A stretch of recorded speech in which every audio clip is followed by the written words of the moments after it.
Take raw meat without bones and fat in a pressure cooker. Add chana dal and onions. Add roughly chopped coriander leaves, handful of green chilies,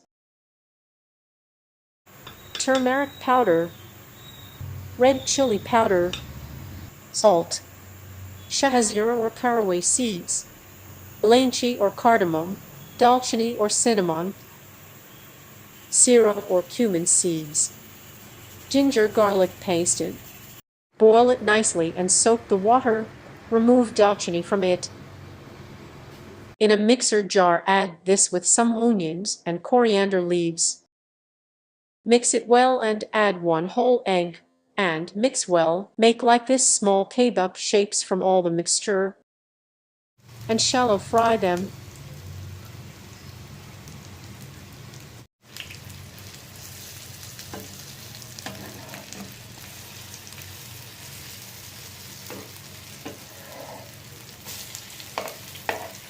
Your delicious Shami Kababs are ready to eat. For remaining kebabs, you can freeze like this and store in a Ziploc bag.